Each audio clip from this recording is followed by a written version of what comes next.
কি বুঝতেছো? ইনটেক নাকি? হ্যাঁ, এদি পুরাই ডুপ্লিকেট। এই মর্জিনা, তোরে যে কইলাম একটা কাজের লোক দিতি, তুই কইছস কাজের লোক পাঠাইছস। কই কাজের লোক তো এখন আইলো না। আমি বাড়ির বাইরে বইয়ে রইছি কাজের লোকের লাগা। আমি আইসে গেছি। তোমার নামই জরিনা? মর্জিনা। ও জরিনা আমারে পাঠাইছি। আচ্ছা যাই। আপনার লাগি কাজের লোক লাগবো। কাজের লোক তো লাগবো। এখন আমার বাড়ি তো কাজের লোক আইলে টিহে না। কে? টিহে না বলতে দেখা গেছে আমার বাড়িতে কিন্তু কাজ কাম বেশি নাই, কিন্তু কিছু কিছু কাজ আছে, ওই কাজগুলো আবার সবাই পারে না। এখন সাহেব যে কি কইতেছে যে জরিনা না পারে। আর আমার হিসাব রয়েছে কি জানো, আমি কার বাড়িতে কাজ করতে বেতন কত দিত? অনেক বেতন দিছে আমার 5000। আপনি 5000 দিলে হইবো। 5,000 টাকা এখন দিন বেতন আছে। 5,000 টাকা থেকে মানুষ চলতে পারে? আমার বাড়িতে আগেরটারেও তো 12,000 টাকা বেতন দিছি।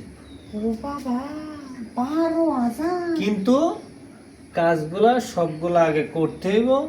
কাজে যদি টিকে তাইলে কোনো সমস্যা নাই। এই কাপড় ধোয়া, থাল বাসন ধোয়া, তারপরে ঘর মোছা, রান্না বাড়া করা, এত কাজ আমার বাসায়। আপনাকে খেয়াল করা, সবকিছুই পারি না। এই বাসায় আপনি গোনা, শুধু আমি থাকি। হ্যাঁ, এত বড় বাড়ি আপনি একলা নেন, আপনার বউ তাই না? আমার বউ আমার আরেক বাড়ি আছে, ওইখানে থাকে। এখানে আমি একা থাকি, এখান থেকে ব্যবসা বাণিজ্য দেখাশোনা করি। তো তোমার কাজ হচ্ছে কি জানো, আমার কাপড় টাপড় গুলো ধুয়ে আয়রন করবা, আর এক বেলা খাবার পাক করবা, আর আমার খেয়াল রাখবা। আমি এনে কাম করব না। খেয়াল। আমি শুনছি হ্যাঁ। যে বেসালার জবান যদি থাকে নে, ও চরিত্র নাকি খারাপ হয়। আমার চরিত্র একটু খারাপ না, এর জন্যই তো বললাম। হ্যাঁ, তারপরে আমি কাম করুম, পিছন দিয়ে এসে জড়াই ধরে আমার যাইতে ধরবেন না, তা চলবো না। আরে পাগল, শুন আগে কথা। বেতন 15,000 তোর, ঠিক আছে? কাপড় দিবি, রান্না বাড়া করবি, আর মাঝে মাঝে আমার একটু খুশি করবি। রাজি থাকলে হ্যাঁ, না থাকলে। এই যে আপনার কইলাম, বুঝেন নাই যে আপনারা বেসালার মানুষই তাই না, চরিত্র খারাপ আছে। আরে এক আমার যদি চরিত্র খারাপ হইতো তোরে কাজ দিতাম, কাজ দিয়ে যে কইলে না পিছন দিয়ে জড়াই দিতাম, আমার তৈরি নাই। আমার কথা হচ্ছে আগে আমি বলতেছি, তোর যদি মন চাই কাজ করবি, মনে না চাইলে চলে যাবি। আমার কথা হচ্ছে ওই যে মানুষের মতো পিছন দিয়ে জড়াই ধরা এন করা তেন করা, ওইটি আমার ভালো লাগে না। আমার কথা হচ্ছে তুই আমাকে কিছু দিলি, আমি তোরে কিছু দিলাম।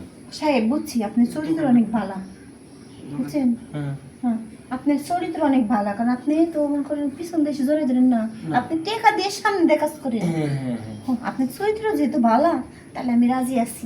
ইন্টারভিউর জন্য রেডি? হ্যাঁ, শুরু করেন। তাহলে কাজ করি, কি? রুমে যাই লাভ নেই, আমার তো বাড়িতে কেউ আর আসে না। রমে যাই কি করবো, ইন্টারভিউ সব জায়গায় দেওয়া যায়। আর যে ইন্টারভিউ যদি ম্যাডাম ম্যাডাম থাকতো, তাহলে ঘরে যাই দিতাম। ও। যেহেতু ম্যাডাম নাই, তাহলে আমি বাইরে থেকে ইন্টারভিউ দিতে পারি। আহেন। মর্জিনা, হ্যাঁ কি জিনিস এগুলা? হ্যাঁ, এত সুন্দর জিনিস তো তোমার ম্যাডামেরও নাই। ম্যাডাম কি আছে? আচ্ছা তো ওই যে বাড়িতে। ও ভাই, তাই ম্যাডাম আমি কিন্তু বিয়ে করিনি। আমি আর কইছি কি, ইস, না জানি অরিজিনাল একটা জিনিস পামু রে খামু। অরিজিনাল ওই বলতিস না, আরেকজনের বিতে যাচ্ছেন। চাইলাম কি আর দিল কি? এর কথা আছে না, চাইলাম না চাইলাম পানি দিল শরবত। হ্যাঁ, আমি শরবত ওই তোমার দিলে বুঝতে পারবো। ডুপ্লিকেট ইনটেক কইতাছেন না? ডুপ্লিকেট একজন দিয়ে তো সব শেষ করে ফেলাইছেন, আমারে কি ঘুরার ভাড়া দিবেন? এখন কি মনে হইতেছে? এখন পুরাটা দিছি। এখন